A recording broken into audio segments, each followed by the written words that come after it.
But I immediately called a debrief of my guys and myself and my EOD chief, my bomb tech chief at the time. We sat up, I'm not kidding you, Dave. We sat in front of our entire platoon of meat eating Navy SEALs and bomb technicians.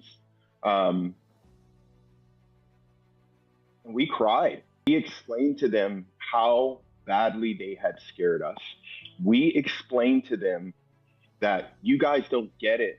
Like, and it was myself and I'll say the same. He's retired now. Chris Bear, I love this dude. And all of us had a tremendous amount of combat. We had already buried a lot of friends to that point. And we sat in front of those dudes and we got as vulnerable as you could be. And with tears coming down our eyes, we explained to them how much we miss our friends and how this is war and bullets will kill you. And you have to be smarter than everyone else or you will die. And then we're going to have to see your faces in our dreams for the rest of our lives, knowing that we are responsible for you and we didn't teach you well enough to keep you alive and you die. And I'm going to have to see your face when I go to sleep at night for the rest of my life. I'm going to have to see your mom's face as I'm sitting there with my head down, explaining myself to her with my palms in my lap as to why I didn't bring you home. So I promised her that I did. Right. By the way, she made me promise before we left that I would bring you home.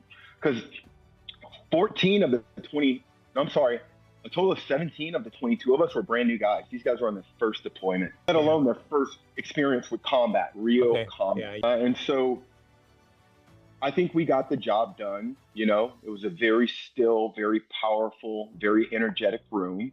And I think that they understood us. And yeah, the boys tightened it back up a lot after that because complacency kills and they were getting a little, full of themselves. Because again, we had some really big fights. We had been really, really successful. The SOTF was they were super supportive of us because we had been so successful. So some complacency was starting to rise. Unfortunately, that talk killed it. And we were all okay. And we had a great second half of the deployment too. But that day is the day that I think about often because it could have changed the rest of my life. That day all the time. I probably wouldn't be here talking to you right now had it not been for the grace of God that day.